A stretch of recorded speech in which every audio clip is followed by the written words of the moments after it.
Good morning, friends. My name is Kunal Kumar from Keshav Mahavidyalaya. So today I'm going to start with the video part 2. This is the second video of Mathematics of Finance. तो last class में हम compound interest कर रहे थे, तो आज की video भी आपकी कंपाउंड इंटरेस्ट में लगेगी. ठीक है. तो कंपाउंड इंटरेस्ट में मैंने आपको लास्ट क्लास में क्वेश्चन नंबर 8 कराया था. ठीक है. तो मैं सारे क्वेश्चंस करा रहा हूँ. ठीक है. आपको मेरी वीडियोस में जितने क्वेश्चंस मैं करा रहा हूँ वही क्वेश्चन प्रैक्टिस करने में आपकी फाइनल एग्जाम की पूरी तैयारी हो जाएगी. ठीक है. देन नेक्स्ट क्वेश्चन है क्वेश्चन नंबर 9. ठीक है. तो इस क्वेश्चन में आपको क्वेश्चन बोल रहा है a certain some of money is invested at 4%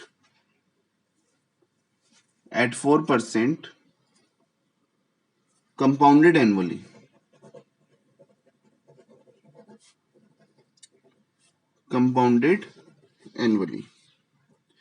The interest for second year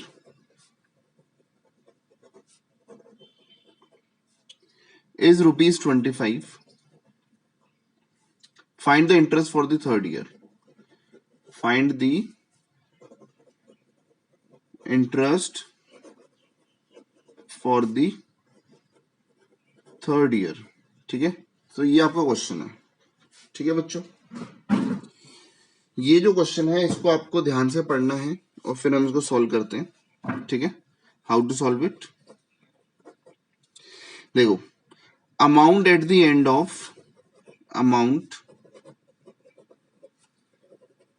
and of first year. एक साल के एंड पे अमाउंट क्या होना चाहिए, मतलब एस का फॉर्मूला क्या होता है, पी इंटू 1 प्लस आर, मतलब आई कितना है 0.04. ठीक है. 0.04 की पावर एन क्या हो गया 1. तो क्या मैं इसको लिख दूं पी इंटू 1.04. ठीक है. फिर हम लिखेंगे amount at the end of second year. ठीक है. हम क्या बोल रहे हैं, amount at the end of second year. वो क्या हो गया P इंटू 1 प्लस 0.04 की पावर 2. तो मैं लिख दूं 1.04 की पावर 2. ठीक है. और सेम अगर मैं लिखूं amount at the end of third year, तो आपके पास फॉर्मूला क्या हो गया P इंटू 1.04 की पावर 3. ठीक है. अब देखो सेकेंड ईयर का अमाउंट, जैसे मैं आपको बनाता हूं, ये है T0, T1, T2, T3. ठीक है. क्वेश्चन कह रहा है फाइंड द इंटरेस्ट. इतने पीरियड का इंटरेस्ट आपको निकालना है. ठीक है. और इसका अमाउंट आपको दिया हुआ है, दैट इज 1P इंटू 1.04. ठीक है. दिया हुआ ना. इसका अमाउंट यहां पे जो आपका एस है वो भी आपको दिया हुआ है ये. ठीक है. तो अगर मैं आपसे बोलूं interest for the second year, ये फर्स्ट ईयर का इंटरेस्ट, ये सेकेंड ईयर का इंटरेस्ट, अगर यहाँ का इंटरेस्ट मुझे निकालना हो, ठीक है, ये मैं निकाल रहा हूं, तो मैं लिखूंगा इंटरेस्ट फॉर सेकेंड ईयर. बोलो सेकेंड ईयर का इंटरेस्ट क्या होगा. सेकेंड ईयर का जो अमाउंट है eight the end of second year minus amount at the end of first year, तो सेकेंड ईयर का इंटरेस्ट आ गया. समझ आ रही है बात.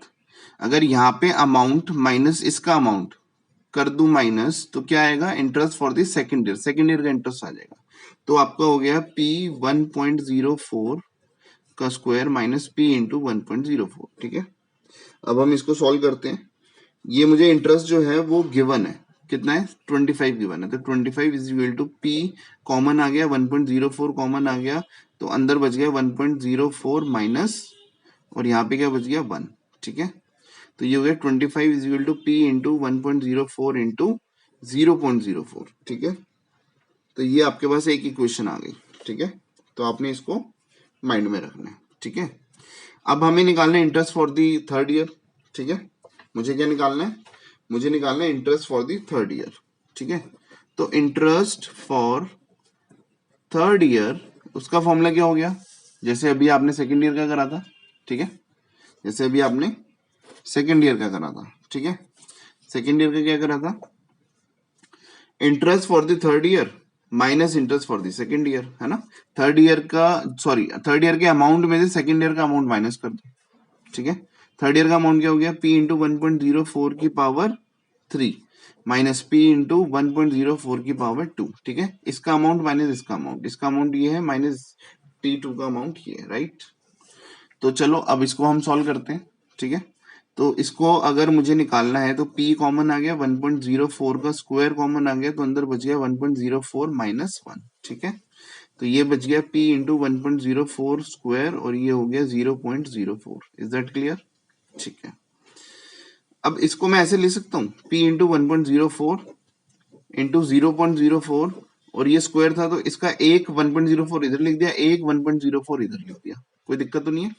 ये जो वैल्यू है आप देखो, इसकी जो वैल्यू है वो इक्वेशन 1 से हमें निकल जाती है, दैट इज 25। तो इसके बदले में 25 पुट कर दूंगा और ये तो अकेला रह गया 1.04, इसको मल्टीप्लाई करते हैं तो मल्टीप्लाई करके आंसर आता है 26, ठीक है। तो interest for third year is equal to 26, ठीक है, ₹26, ठीक है। सो आई होप ये क्लियर है आपको, ठीक है। ये क्वेश्चन 9 का ए पार्ट था, ठीक है। अब इसी का ही हम नेक्स्ट क्वेश्चन करते हैं बी पार्ट, ठीक है। तो देखो ये आपको कहीं पॉज करके वीडियो देखनी है तो आप देख सकते हो, ठीक है। So now we are doing question 9 B part, ठीक है।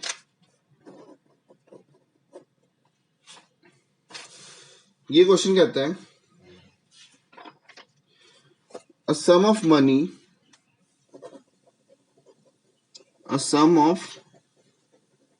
money is put at compound interest for 2 years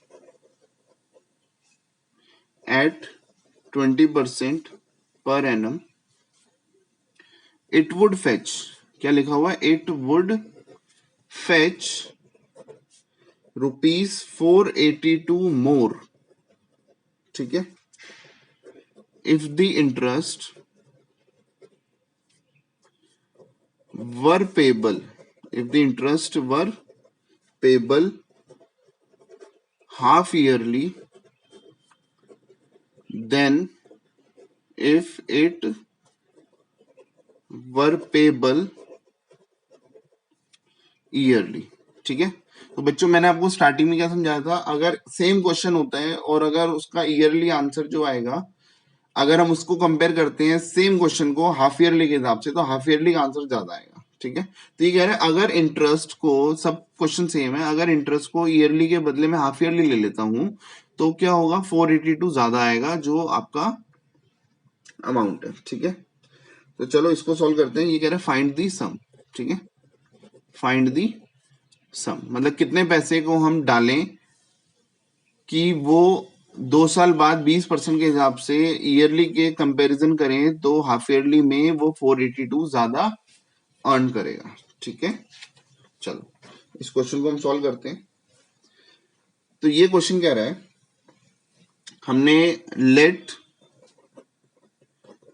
let the some BP, है ना, हम पी प्रिंसिपल अमाउंट को इन्वेस्ट करते हैं, then the amount P at the end of 2 years at 20% per annum would be compounded annually, और compounded annually करते हैं तो उसका फॉर्मूला क्या बनेगा, ठीक है।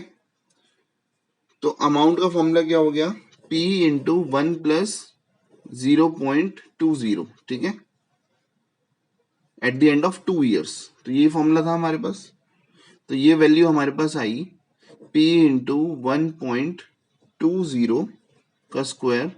तो अगर मैं इसको लिखूं तो ये हो गया p इंटू 1.44, ठीक है।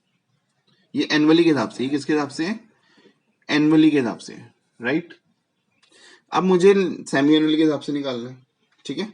अगर मैं सेमी एनुअली के हिसाब से ले रहा हूं, ठीक है, तो s क्या हो गया, ठीक है, s हो गया p इंटू 1 प्लस ये रेट हाफ हो जाएगा 0.10 और जो टाइम पीरियड है वो डबल हो जाएगा, ठीक है। तो 2 का डबल 4 हो गया, तो ये हो गया p इंटू 1.10 की पावर 4, ठीक है। तो अगर मैं इसको सॉल्व करता हूं तो ये हो गया p इंटू 1.4641, ठीक है। ये वाला जो मैंने किया ये हाफ ईयरली के हिसाब से किया, ठीक है। ये वाला आंसर आया हाफ ईयरली के हिसाब से, ठीक है।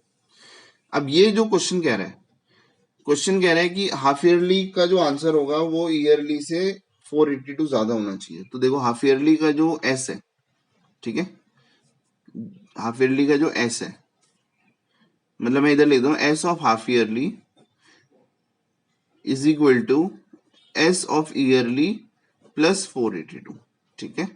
तो हाफ ईयरली जो है ईयरली के कंपैरिजन में 482 ज्यादा आएगा। सॉरी थोड़ा वीडियो में कट गया, दोबारा से बोलता हूँ। हाफ ईयरली का जो अमाउंट है वो ईयरली के अमाउंट से 482 ज्यादा आएगा। और आपको पता है कि अगर इस साइड ज्यादा होती है तो अपोजिट साइड उसको प्लस या मल्टीप्लाई करके दिखाते हैं, ठीक है, डिपेंड्स ऑन द क्वेश्चन। तो एस ऑफ हाफ ईयरली, ये एस ऑफ हाफ ईयरली है, ठीक है, एस ऑफ हाफ ईयरली, और ये एस ऑफ ईयरली है, ठीक है। तो एस ऑफ हाफ ईयरली कितना हो गया, P into 1.4641 is equal to P into 1.44 plus 482, ठीक है। अब आप इसको सॉल्व करोगे, ठीक है, ये इधर माइनस में चला जाएगा, p into 1.4641 minus P into 1.44 is equal to 482 है। p कॉमन आ गया तो बचेगा 1.4641 माइनस 1.44, तो ये आपका हो गया 482, ठीक है। इसको अगर हम सॉल्व करते हैं तो p की वैल्यू आ रही है 20,000। आप इसको सॉल्व करो कैलकुलेटर से, you will get the value of p that is 20,000, ठीक है। तो आई होप कि आपको समझ आ गया, मतलब 20,000 रुपए अगर हम डालेंगे तो हमारा ये क्वेश्चन सेटिस्फाई हो जाएगा, ठीक है। Is that clear? ठीक है, चलो तो अब हम नेक्स्ट क्वेश्चन में चलते हैं। क्वेश्चन नंबर 10, ठीक है।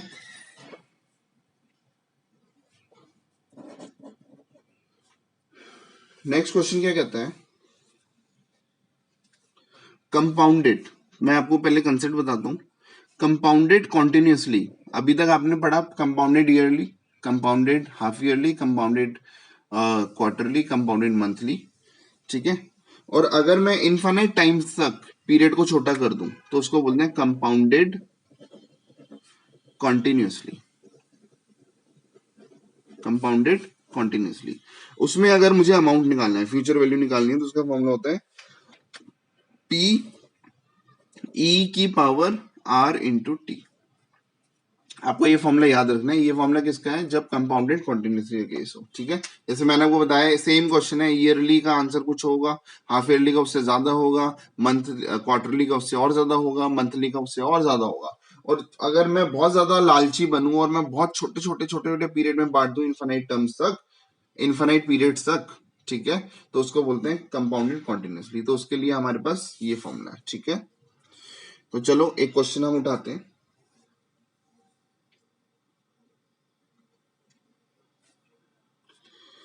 क्वेश्चन मैं इधर लिखता हूं, ठीक है। A person deposits rupees 5,000 in a bank, ठीक है, which pays an interest of 11% per annum, compounded continuously. How much amount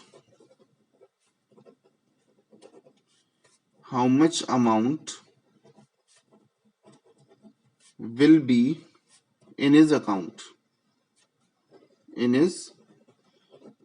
after 10 years, ठीक है।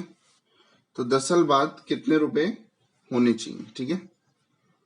अब देखो मुझे एस निकालना है, पी आज का अमाउंट मुझे पता है 5,000 को रखना है इंटू ई, सॉरी ये ई है, पी इंटू ई की पावर आर। आर कितना हो गया, अगर रेट ऑफ इंटरेस्ट कितना है 11%, ठीक है। तो आर हो गया 0.11 इंटू टी। टी कितना है 10 ईयर्स, ठीक है, तो इधर मैंने 10 लिख दिया, ठीक है।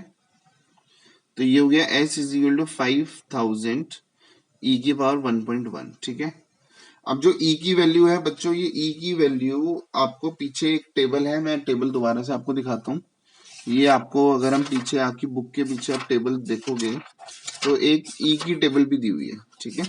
आपको टेबल एक बार दिखा देता हूँ, देखो ये आपको दिया हुआ है टेबल ऑफ ई एक्स और ई की पावर -x, ठीक है।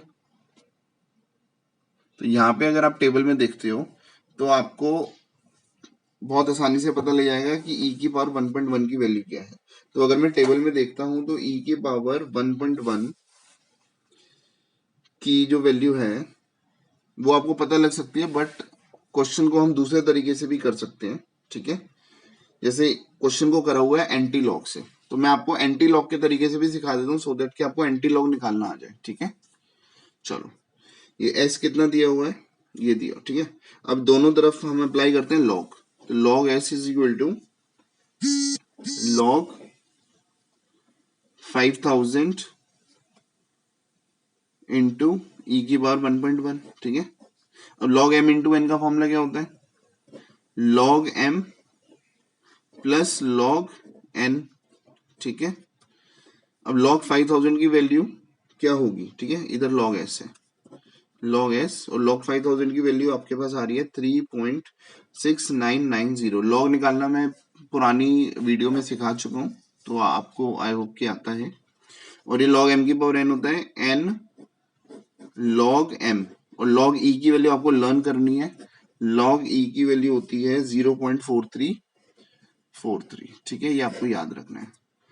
तो ये हो गया 3.6990 प्लस 1.1 इंटू 0.4343, ठीक है। अगर इसको हम सॉल्व करते हैं, सॉल्व करके आंसर आ रहा है आपका 4.1767, ठीक है। This is log S. अब लॉग एस ये दिया हुआ है तो आपको एस निकालना है, ठीक है। तो एस लॉग उधर जाके एंटी लॉग बन जाता है, एंटी लॉग ऑफ 4.1767। अब मैं आपको एंटी लॉग निकालना सिखा रहा हूँ, ठीक है, तो ध्यान से देखना है। जैसे जो हमने लॉग निकालने का तरीका था उसको आप थोड़ा सा भूल जाओ, अब एंटी लॉग के लिए नया तरीका है। आपको पॉइंट के बाद वैल्यू देखनी है, ठीक है, मतलब पॉइंट से वैल्यू देखनी है, दो का एक का एक, ठीक है। जैसे लॉग में हम पॉइंट को इग्नोर करते थे और फिर हम पॉइंट को इग्नोर करके देखते थे, दो का एक का एक, यहाँ पे पॉइंट के बाद देखना है, ठीक है। तो पॉइंट के साथ मतलब दो का एक का एक। तो अब मैं क्या करूंगा, जैसे हमने लॉग की टेबल देखी थी ऐसे ही हम एंटी लॉग की टेबल देखेंगे। देखो पीछे मैं जाता हूँ बुक में, तो पीछे मैं देखता हूँ लॉग की टेबल कहाँ है और एंटी लॉग की टेबल कहाँ है, ठीक है। तो यहाँ पे मैं देखता हूँ तो ये लॉग की टेबल आ गई और ये टेबल स्टार्ट हो रही है एंटी लॉग की, ठीक है। ये एंटी लॉग की टेबल है। तो एंटी लॉग में मुझे देखना है 0.17, ठीक है। तो 0.17 17, ठीक है। 17 क्या था 1767, ठीक है। तो 0.17 का 6 पे 17 कितना आ रहा है 1500, ठीक है, ठीक है। फिर दोबारा आगे क्या था 7, तो 0.17 पे हमने देखा 1500, फिर दोबारा मैं 7 पे देखता हूँ तो 7 पे वैल्यू आ रही है 2, ठीक है। तो इसको आप लिख लो 1500 और 2, इन दोनों को ऐड कर दो तो ये गया 1502 आ गया, ठीक है।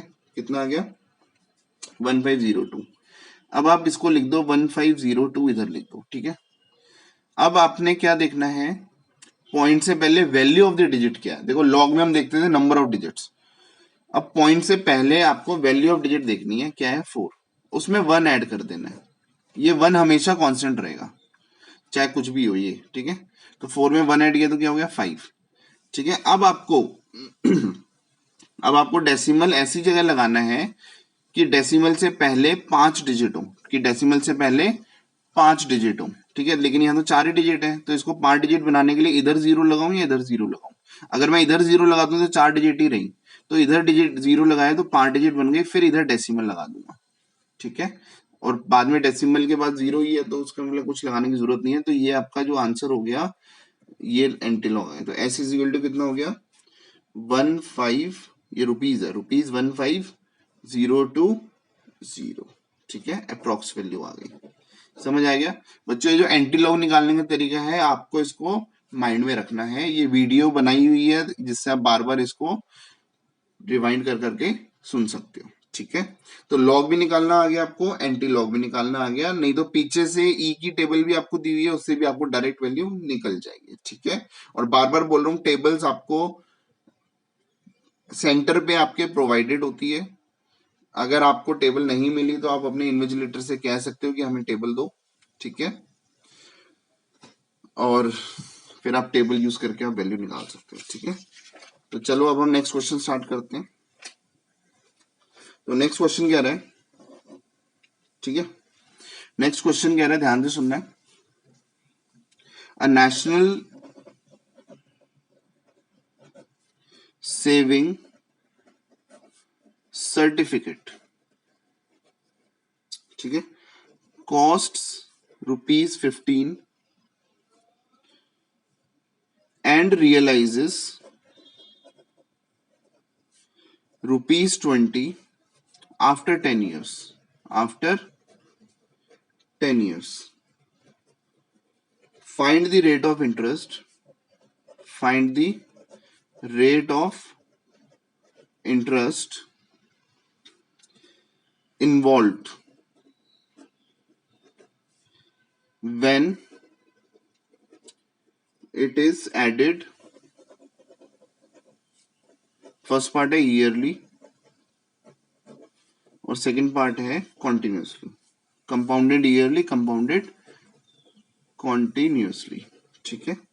चलो सॉल्यूशन करते हैं इसका। फर्स्ट पार्ट ईयरली के नाम से, ठीक है। तो ईयरली वाला तो बेसिक क्वेश्चन है हमारा, ठीक है। मतलब 15 रुपए हैं और वो 20 रुपए रियलाइज करता है, ठीक है। मतलब फॉर्मूला क्या होता है, S/P × 1 + I की पावर n। ये बेसिक वाला ईयरली का सिंपल क्वेश्चन है, ठीक है। तो मुझे एस मतलब 20 भी दिया हुआ है कि 15 रुपए डालूंगा तो 20, तो वो 10 साल बाद 20 रुपए हो जाएंगे। कितना रेट ऑफ इंटरेस्ट है कंपाउंडेड ईयरली के हिसाब से, तो आई और एन कितना है, एन तो हमें पता है, ठीक है, क्योंकि आफ्टर 10 years दिया हुआ है, तो यहाँ पे एन 10 हो गया, ठीक है। अब आपको इसको सॉल्व करना है कि इधर डिवाइड में चला जाएगा, तो 20/15 इज 1 + I की पावर 10, ठीक है। तो that is 4/3 is equal to 1 + I⁻10, ठीक है। अब आप क्या करोगे, अब आपको दोनों तरफ लॉग लगाना है, ठीक है। तो यहाँ पे अगर हम लॉग लगा देते हैं तो ये log 4/3 is equal to log 1 + I⁻10। तो log m की पावर n क्या होता है, n मतलब ये 10 है ना, log और ये 1 + I, ठीक है। और ये log m/n क्या होता है, log m - log n। ये मैंने पहली वीडियो में आपको बताया हुआ फॉर्मूला, ठीक है।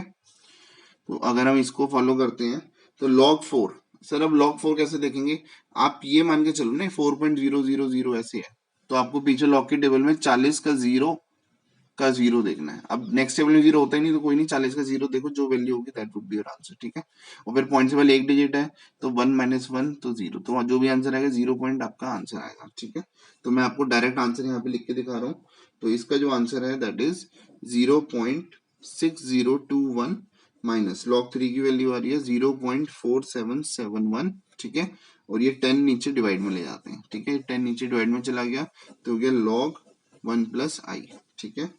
अगर मैं इसको सॉल्व करता हूं तो ये हो गया 0.0125 is equal to log 1 + I, ठीक है। log उधर जाके एंटी लॉग हो जाता है, तो ये मैं लिख दूं 1 + I is equal to anti log of 0.0125, ठीक है। अब एंटी लॉग निकालना मैंने आपको सिखा दिया, ठीक है।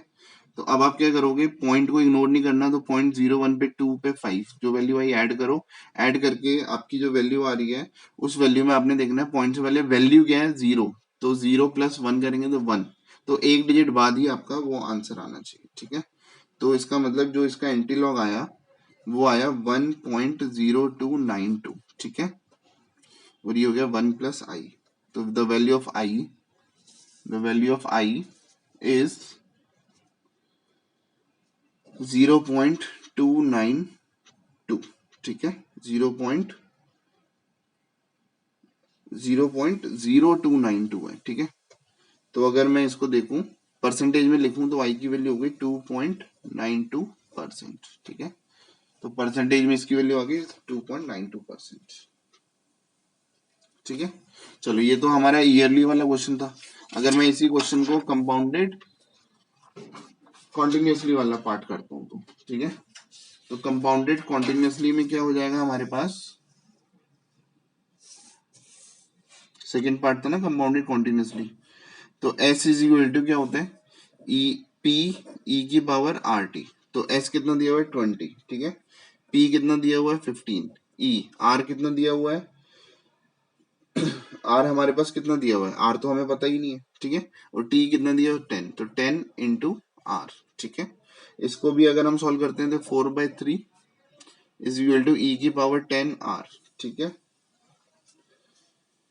अब हम क्या करते हैं, वही दोनों तरफ लॉग लगाते हैं, लॉग लगा के अगर मैं सॉल्व करता हूँ तो ये हो गया log 4 minus log 3 is equal to ये 10 आर log ई, थोड़ा सा मैंने डायरेक्ट कर दिया, दोनों तरफ लॉग लगाया, इधर log m की पावर n करके n log m लिख दिया। ठीक है, उधर log m minus log n का फॉर्मूला लग गया। ठीक है, इसकी वैल्यू मैंने आपको पहले ही बताई थी, तो ये हो गया 0.6021 माइनस 0.4771। ठीक है, और log e की वैल्यू आप सबको पता ही है। ठीक है, तो ये 10 r और log e की वैल्यू नीचे डिवाइड में चली जाएगी 0.4343। आप 10 को भी नीचे डिवाइड में लेके जाओगे तो r की वैल्यू आपकी कैलकुलेटर से आ जाएगी 0.0288। ठीक है, और इसको हम लिख सकते हैं 2.88%। ठीक है, तो ये आपका r आ गया कंपाउंडेड कॉन्टिन्यूसली केस में। ठीक है बच्चों, तो ये हमारा एक क्वेश्चन हो गया कंपाउंडेड कॉन्टिन्यूसली में। तो ऐसे ही आपके छोटे छोटे क्वेश्चंस हैं वो आपको करने हैं, मैं आपको एक दो क्वेश्चन लिखवा देता हूं। ठीक है, तो ये आपको खुद करने हैं। चलो मैं लिख रहा हूं, if interest is compounded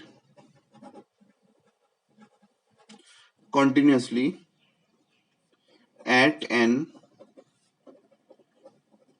annual rate of 7%, how many years would it take for a principal P to triple। ठीक है, इसका मतलब जो S है आप उसको 3P ले लोगे, सॉल्व करोगे आंसर आ जाएगा। ठीक है, इसमें कोई बहुत बड़ी बात नहीं है, इसको आपको खुद सॉल्व करना है। नेक्स्ट क्वेश्चन है, इफ इंटरेस्ट, अच्छा इसका मैं आंसर बता देता हूँ, जो आपका T आ रहा है वो आ रहा है 15.69। ठीक है, ये इसका आंसर है, तो आप मैच कर सकते हो। कोई डाउट है तो आप मुझे फोन पे पूछ सकते हो। ठीक है, if interest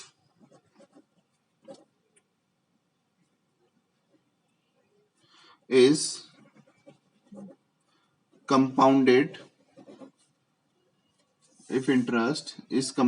continuously at what annual rate will a principal of P double in 10 years। ठीक है, आप फॉर्मूला लगाओ और यहाँ पे जो S होगा वो आपका क्या होगा 2P। ठीक है, अब मैं आपको नेक्स्ट क्वेश्चन पे ले जा रहा हूँ, चेंजिंग रेट। ठीक है, ये नया कंसेप्ट है, इस कंसेप्ट को क्वेश्चन के साथ ही मैं आपको सॉल्व कराता हूँ। ठीक है, चलो ये क्वेश्चन कह रहा है, ध्यान से देखो क्वेश्चन को, a man made a deposit of ₹2500 in saving account. ठीक है, the deposit was left to accumulate 6% compounded quarterly. ठीक है, तो जो आपका रेट ऑफ इंटरेस्ट कितना है 6%। ठीक है, और कंपाउंडेड क्वार्टरली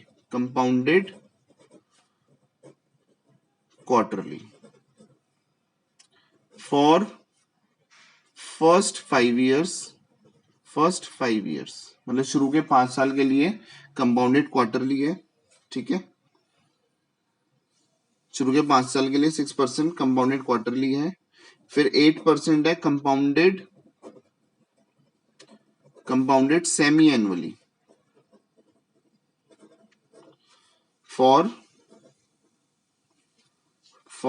नेक्स्ट 8 years, ठीक है। फिर उसके बाद दिया हुआ है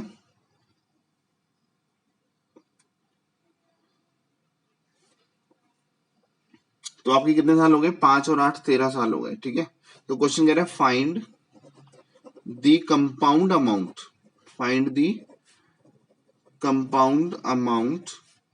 एट द एंड ऑफ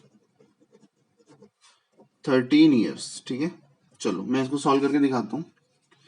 इसका सॉल्यूशन है, देखो क्वेश्चन सेम है, जो बेसिक हमारा फॉर्मूला था वही सेम रहेगा। एस इज इक्वल टू क्या होता है, पी, है ना।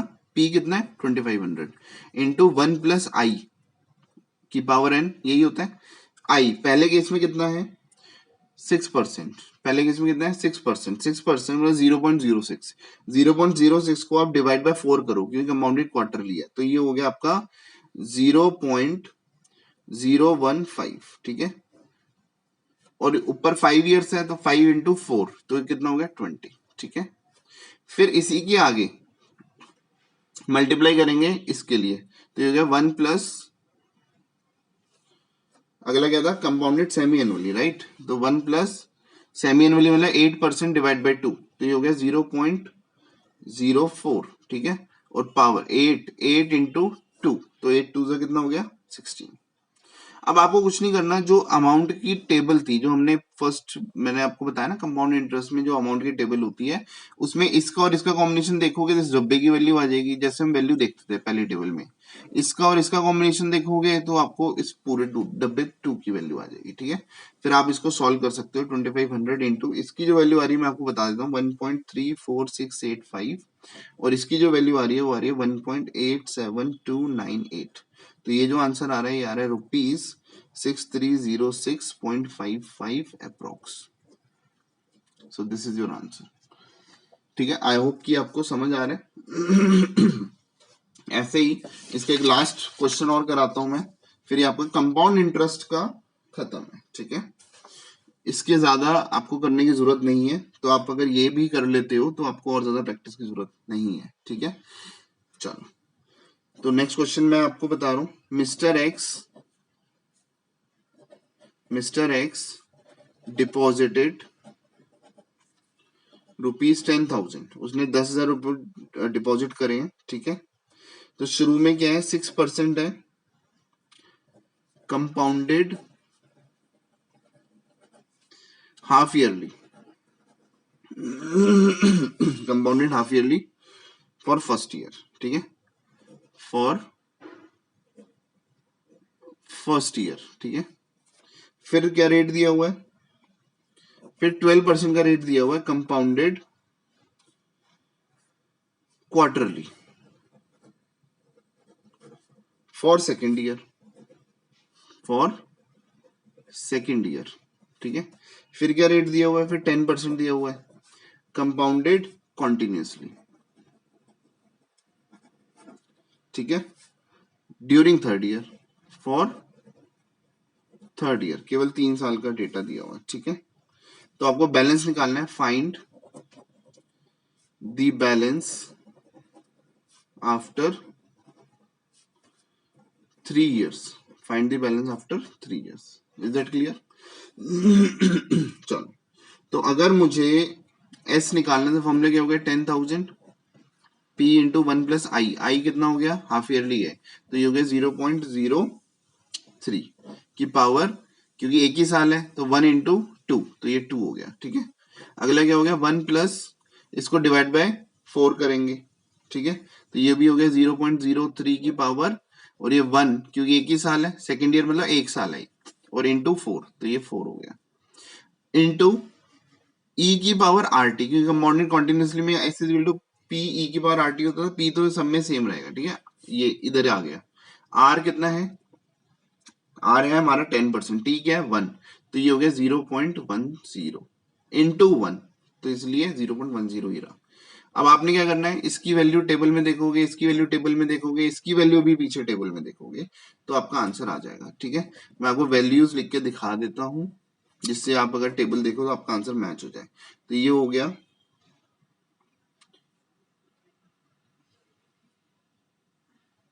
इन दोनों को सॉल्व करके इसका ये आंसर आ रहा है 1.19405, और इसकी वैल्यू आ रही है, ये इन दोनों की कंबाइंड वैल्यू आ रही है। ठीक है, आप कैलकुलेटर से कर सकते हो, 1.1052 इसकी ये वैल्यू आ रही है। ठीक है, सॉल्व करके आपका आंसर आ रहा है 13196.630।